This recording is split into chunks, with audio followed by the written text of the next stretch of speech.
السلام علیکم ناظرین، امید ہے کہ آپ سب بخیر و عافیت ہوں گے۔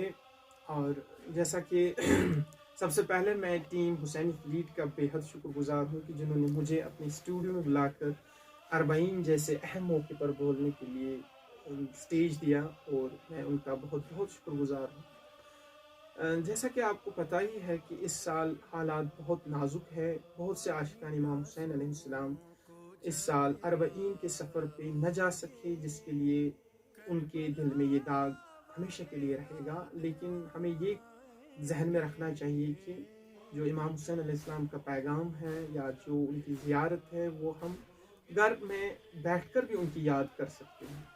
ان کے مشن کی آبیاری ہم گھر پہ بھی کر سکتے ہیں۔ اور اگر ہو جن عاشقان امام حسین علیہ السلام کے لیے یہ سعادت اس سال بھی مہربان رہی، تو وہ اس وقت اس سفر پہ گامزن ہیں۔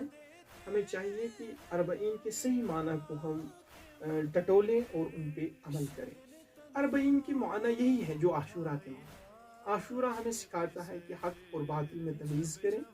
وہی جو پیغام ہے وہ اربعین کا بھی پیغام ہے۔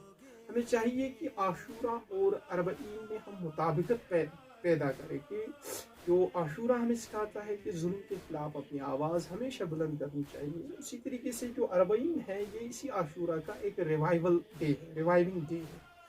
جناب زینب کبریٰ سلام اللہ علیہ نے اس دن بہت سے پیغامات ہمیں دیے ہیں۔ جب انہوں نے اپنے بھائی کی قبر پہ حاضری پیش کی، تو اس وقت ان کا یہی پیغام تھا کہ جو میرا بھائی ہے یہ کسی عہدے کے لیے شہید نہیں ہوا، بلکہ انہوں نے اپنی نانا کی جو یہ امت تھی اس کی اصلاح کے لیے قیام کیا۔ جو یزید تھا اس نے حلال اور حرام کے معانہ کی ادلا بدلی کی تھی، اور جس کو صحیح ٹریک پہ لانے کے لیے امام حسین علیہ السلام جیسے شخصیات نے قدم اٹھایا اور 10 محرم 61 ہجری میں جام شہادت نوش فرمایا۔ اور جب 40ویں دن ہم ان کی پھر سے یاد تازہ کرتے ہیں تو اس دن کو ہم اربعین کہتے ہیں۔ جیسا کہ ہسٹری میں دیکھا ہے آپ نے کہ کروڑوں لاکھوں لوگ اس پہ جمع ہوتے ہیں۔ اس سال بھی لوگوں کی کافی تعداد وہاں پہ پہنچ گئی۔ جیسا کہ آپ کو پتہ ہی ہے کہ اس سفر میں ہر سال جو کہ روایت رہی ہے کہ لاکھوں کروڑوں لوگ اس سفر میں شامل ہوتے تھے، اور بہت سا بڑا یہ مجمع ہوا کرتا ہے جس کی دنیا میں کوئی مثال ہی نہیں ملتی ہے اس جیسے مجمع کی۔ یہ مجمع امام حسین علیہ السلام کا جو حرم مبارک ہے وہیں پہ دیکھنے کو ملا ہے پوری دنیا پہ۔ اس سال چونکہ پینڈیمک چل رہا ہے کووڈ-19 کی وجہ سے بہت سارے لوگوں کو یہ سعادت جو ہے نصیب نہیں ہوئی، لیکن انہیں چاہیے کہ وہ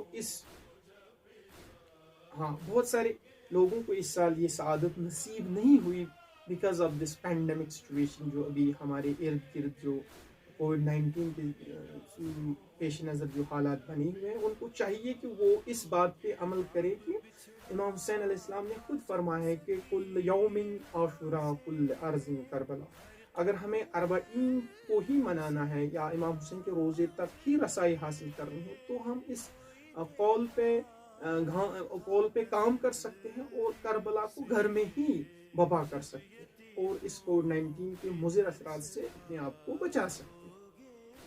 ہمیں چاہیے کہ ہم اربعین کے رسمی اور روایتی معنی کو چھوڑیں اور اس کے جو حقیقی معنی ہے اس کو اپنی زندگی میں عملائیں، تب جا کر یہ امام حسین کے لیے ایک سچی عقیدت ہوگی، اور اس عقیدت کو بارگاہ احدیت میں قبولیت بھی ہوگی۔ ورنہ یہ صرف شور و گوگا ہوگا جس کے لیے امام حسین ہمیں کل قیامت کے دن ضرور جواب طلب کریں گے، اور ہمارے پاس کوئی جواب نہیں ہوگا اگر ہم نے اربعین اور عاشورہ جیسے مواقع کو یوں ہی رسماً نبھانے کی کوشش کی۔ ہمیں چاہیے کہ ہم اس کی حقیقت کو سامنے رکھ کر ان پہ عمل پیرا ہو، نہ کہ رسماً اس سفر پہ جانا چاہیے، بلکہ ہمیں ان کو حقیقی روپ میں اختیار کرنا چاہیے۔ مجھے لگتا ہے کہ اس سال اگر ہم وہاں نہ پہنچ پائے، اگلے سال ضرور اللہ کی سعادت ہو۔ اللہ تعالیٰ سے دعا گو ہوں کہ اربعین کی بدولت اور امام حسین علیہ السلام کے پاک لوگوں کی بدولت ان وبائی صورتحال کے ایام پہ اب روک لگے اور ہر مومن کا دل شاد ہو. آمین.